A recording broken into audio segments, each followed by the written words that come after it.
Hey everyone, welcome back to another episode of the Brick+Work podcast. Our guests today are Filip Niculete and Glen Scher. Phil is a first vice president of Marcus Millichap, and for the past 7 years has closed over 350 million in sales. He's the co-founder of the Los Angeles Apartment Advisors, which now is a team of 13. Glen is Phil's co-founder and received a Rising Star Award in 2015, where he closed 38 million in volume that year. He went on to UC Santa Barbara, where he was a part of the Division I golf team and was ranked in the top 100 collegiate golfers in the country. Welcome, guys. How you doing? Thank you. Thank Damn, you for... I didn't get any shout-outs for my accolades in sports. That stood out. Yeah. So, well, look, what we like to do and start off with all our guests is kind of the origin story. So, whichever of you two want to start, just give us a quick kind of background on where you guys kind of grew up, and then maybe, into transitioning into commercial real estate.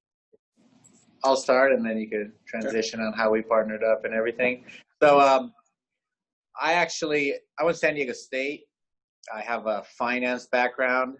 All I wanted to do is end up on Wall Street. Unfortunately, my work ethic maybe at the time, or my grades, and especially since I graduated in 2009, that wasn't in the cards for me. So I moved back here to Los Angeles with mom and dad. And I kind of just fell into commercial real estate.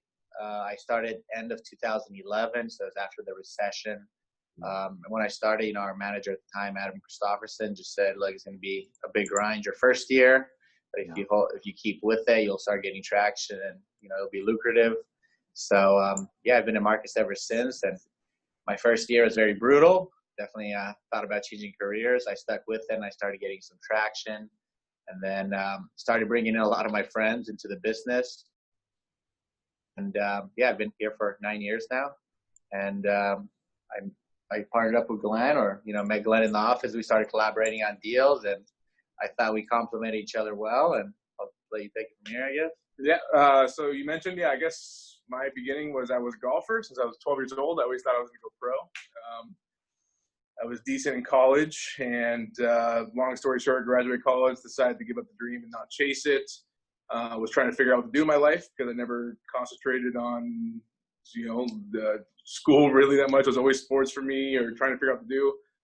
My uncle actually started the company IMT Residential.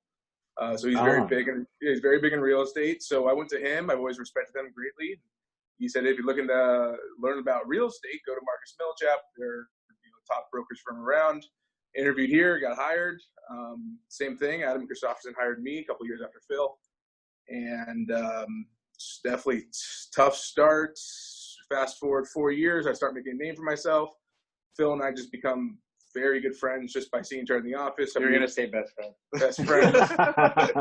And then, I would go to his house after work. We'd have a couple beers, talk about deals, collaborate on deals. I always kind of picked his brain because he was a couple years ahead of me. And then 2 years ago, we sit down one night at his house, and we just say, kind of playing around with the idea, well, if we partnered up. At that time, I had a team of 2 or 3. He had a team of 6 or 7. And then we're like, what if we combine our teams and see if we can take over this market? So we ended up combining January 2019, closed 55 deals last year. How many million? 162 million last year, me and him. Wow. We've already closed 21 this year. And how many million? 60 something million so far this year to date. I have 30 plus listings. So far it's turned out well, us teaming up. Absolutely. So let me just head over to Phil quickly. So you mentioned wanting and starting in finance and kind of coming into commercial real estate. So what kind of drove that decision or that transition? And what are your takeaways now from kind of starting in finance and coming into? Well, I definitely think I've always been good at math, good at numbers. My dad's like a computer programmer. It does help. Like every time I see, I look at a financial model, I see where there might be discrepancies, or, a 4 cap can't yield a 10% cash on cash with, financing. So, it's easy for me to spot mistakes or discrepancies. Yeah. I didn't really choose to go into real estate. I'm very happy that I fell into it. But I think just me being a numbers guy, I'm a sucker for the financial models and financial section of marketing packages. And, it's very easy for me to spot discrepancies or, look at upside, calculate differently. Absolutely. And Glen, yeah, I just got to throw this out there. So, that's a very good accomplishment, right? Playing Division One golf. And so what kind of, based on that experience, how does that kind of translate to commercial real estate now and what you do? Yeah. So, most of these guys, if you walk around in our office here in the Encino office of Marcus Millichap, pretty much half the guys are more ex-athletes. Yeah. It's definitely Phil was one of the rare non-athlete types. But, just athletics in general translate over. It's a really hard business. I think they tell you 4 out of 5 people will make it past 3 years. Yeah. It's a grind. You have to get hung up on a lot, get cursed at a lot, and a lot of, even today, we're very successful at what we're doing right now, and we still fail 9 times out of 10. You just got to have so many deals going on. So it's a really big grind. So the competitive nature, the stick-to-itiveness, and that has helped. And in golf in particular, golf is a very individual sport, and you always got to rely on yourself. There's no, if you don't make the putt, it's your fault. And, if you don't finish the last 10 cold calls of the day at the beginning of your career, it's your fault. So you got to I kept myself accountable and worked hard through the first few years, put my head down. And I think that's kind of where athletics and golf have helped. That's awesome. I'm just a weekend golfer, so I can't really I'll take you out. kind of throw any probably 20-something, 25 over, but at the best. But so yeah, look, I think we mentioned this a little before, but I really wanted to kind of bring this up in this is so Phil, you were our first paid user. You were an early adopter. I love it. Yeah, and thank you so much. I mean, like you really validated it, this for us. I probably, without your permission, name dropped you more than a few times. But they're like, oh yeah, I know Phil. Oh, okay, I'll check it out. So, thank you for that. But so, you had kind of mentioned, when you got our first report, and even before that, even on the call, you were like, this is a brilliant idea. You were thinking about something like this. So kind of, can you share with everyone, now that, you've been a user for so long, what kind of value does this bring a commercial agent that sells multifamily investments and with their clients and stuff? Well, great question. So, we always we pride ourselves in, being as complete as brokers as, we could be. We did, I think 30 of the 55 transactions last year, 36 for multifamily. We did 10 development sites as well. Mm-hmm. We underwrite a lot of them. I think, we get close to maxing out our tokens each month. A couple times we went over. Yeah. It's a big help, just because it offers a very quick service. We could turn that around very quickly and, present it to the client, and we could work off of the information from, your report to, better help developers model it out. And I do love that you guys have expanded to other areas. Yesterday, Glen was not getting through to the city of South Pasadena, and we were able to turn around that report very quickly. Because there's such a term, we have to generate the property out yesterday and put out a report today for the attorneys this morning.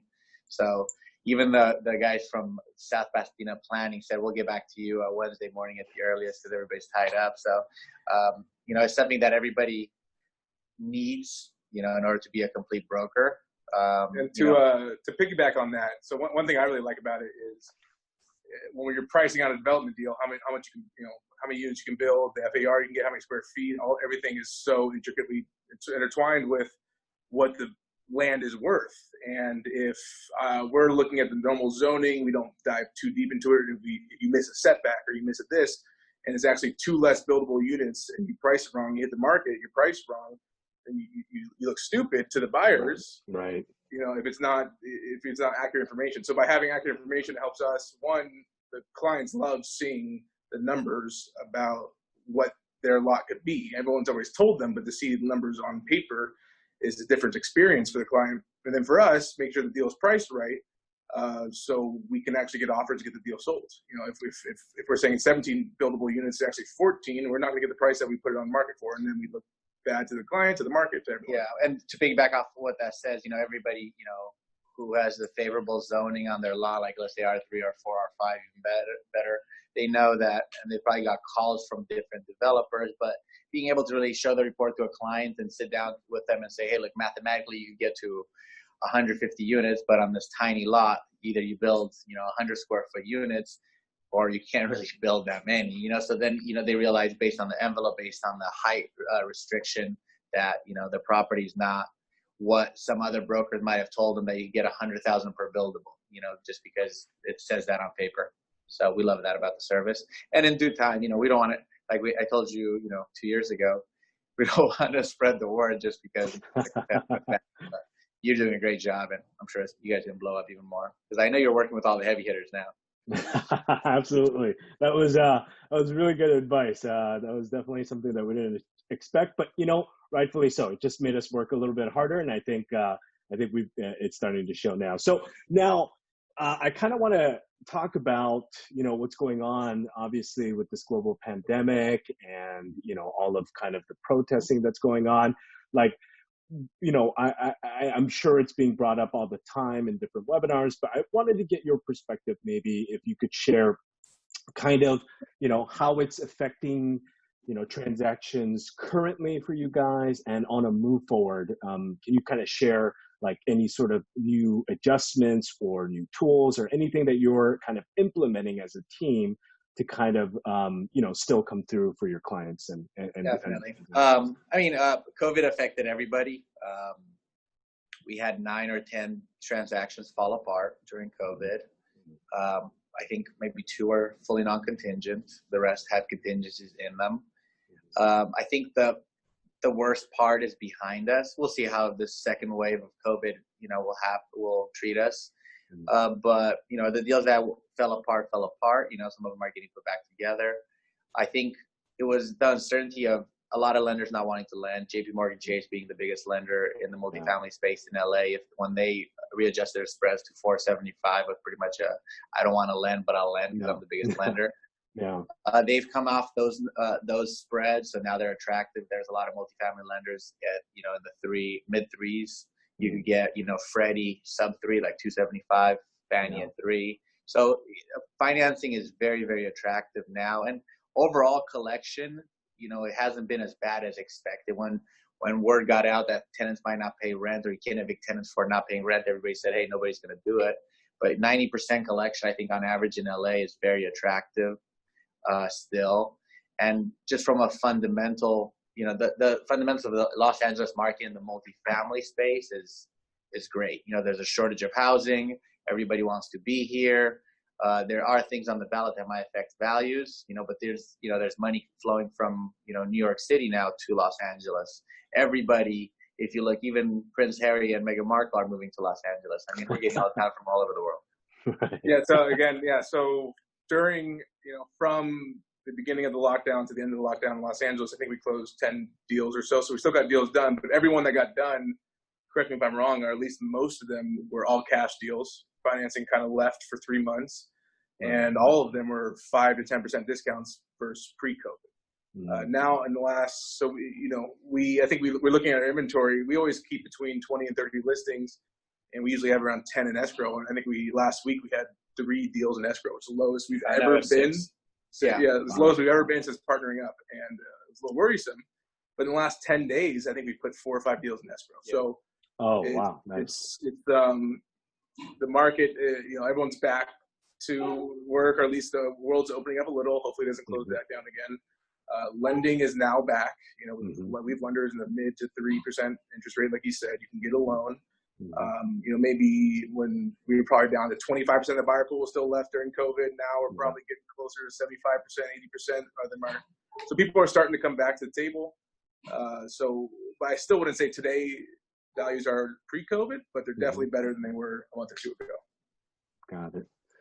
So, you know, that goes into kind of, to your team, and I want to talk about this. I think this has been kind of a common, theme across some of our prior guests as well, is that, commercial real estate is such a grind. It's such a tough business that, really the success comes from building this team. So can you kind of share, I guess, how the team is started to transition to work remotely? Are you guys now going to be implementing this kind of on a move forward basis, give some flexibility? And also just, I've spoken also before about finding some of your new team members and how that fits in your team, how you guys work and the chemistry involved there. So can you kind of share how you built that? We do pride ourselves in, our team being one of a kind. Majority of the guys on the team we've known for 10 plus years, so we have like a good little family going. It's friends from high school, college. So we do try to cover all of Los Angeles, and that's for us to be able to provide the most value to clients. The reason we do probably the most business and have the most inventory is because not only are we good at marketing properties and getting our clients the highest price and the best term, but also turning around and being able to find opportunities in all the markets. So that's kind of how our team is put together. And I think we've some of the guys on the team and girls are one girl on the team we've been together like 5-6 years, so they're only growing. They do deals by themselves, and we're able to kind of complement off each other. As far as how COVID has affected us, we're in the office. We've been at the office for a good amount of time. Some of the guys are working remotely. If clients want to meet in person, we'll be there. If they want to do conference calls or go over evaluations over the phone, we could come. It's up to what's easiest for the client. But I do think society's kind of changing. I think it's going to be a lot more, be in your vest and boxers on a conference call than he's wearing pants, I promise. Yeah. So again, the piggyback on that is what's changed for us is usually we spend a lot less time in the car. Usually we have 12 agents, right? 12 agents and 2 support staff. So usually we have a meeting or 2 a day between me and Phil. Either we're going together or we're going one junior agent, the other junior agent. We live in the car. I'm driving to Pasadena in traffic coming back. And now every meeting we do is over the phone. It's just a whole bunch of conference calls, occasional Zoom calls. Yeah. So that's what's changed. Thank God for technology. I don't know how we could have done this, 30 years ago. I don't know how that could have happened.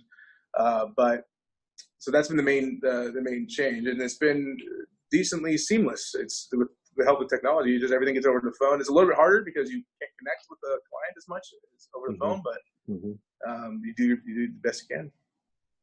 Yeah. So now I guess, we also like to kind of discuss projections, right? So like in your thoughts, right, where you guys are looking at this from your client's perspective and everything else, where do you see kind of us maybe in 18 months or 24 months from now? So let's just say post-vaccine, do you think kind of there is a V-shaped recovery? Do you think we get back to normal as far as valuations and the amount of, maybe dry powder or money or that investors are kind of sitting on that are anxiously waiting to come back to the market? What are your thoughts on in the next year or two from now?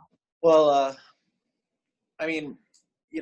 again, I think Los Angeles is a great market, and the fundamentals are great. There's still going to be a shortage of housing.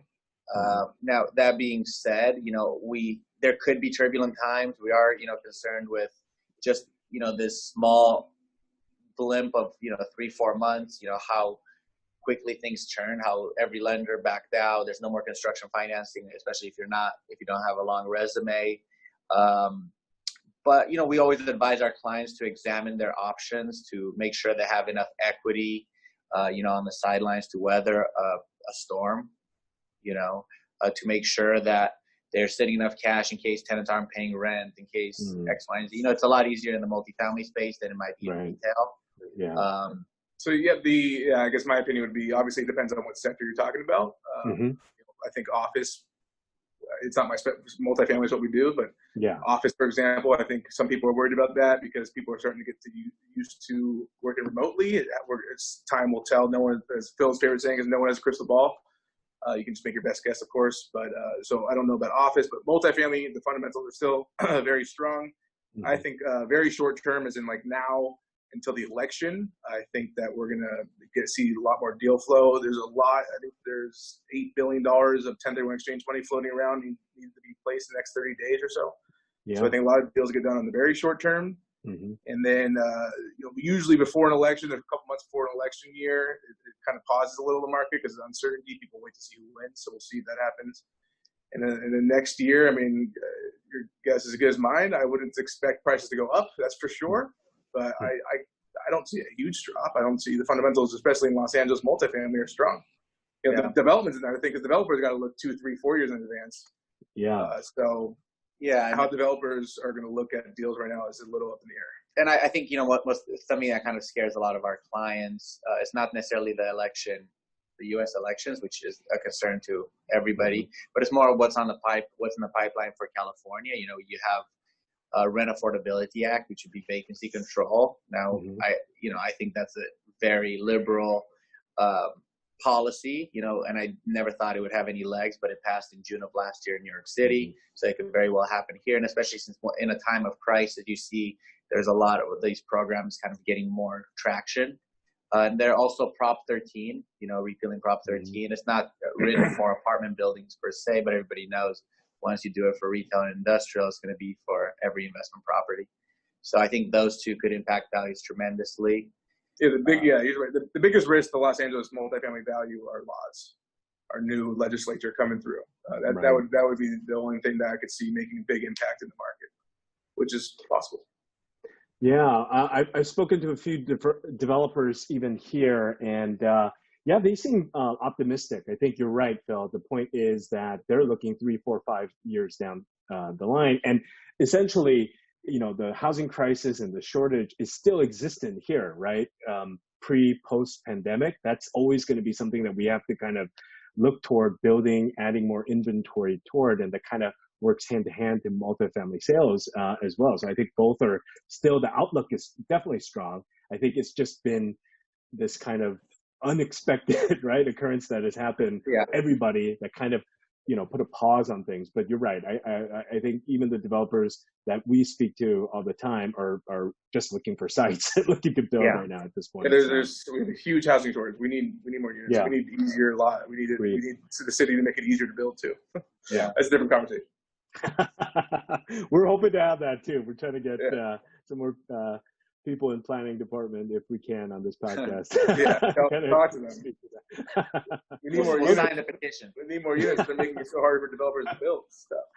Yeah, absolutely. So as a parting thought, I leave this open-ended question for our guests. Typically our audience that we're trying to build is going to be in commercial real estate in one form or the other. They might be brokers, but they might be developers, investors, and then everyone else kind of in between. So, if you have any final thoughts that you guys like to share, I mean, it could even be to investors that are kind of sitting on the sidelines. They kind of want some sort of advice on whether it's a good time to move forward, especially locally here, or you could speak to anyone else for any final thoughts. But I want to leave it up to you guys.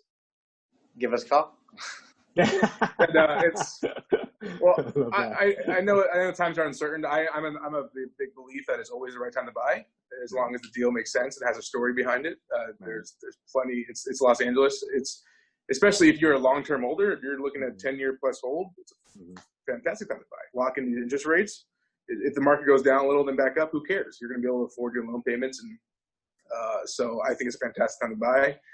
With regards to selling, I think if you're considering selling in the next 5 years, there's no doubt right now is, no one's crystal ball, like Phil loves to say, but prices are very good right now. We know that. We might be 98% of the historic highs instead of 100%, but still fantastic numbers.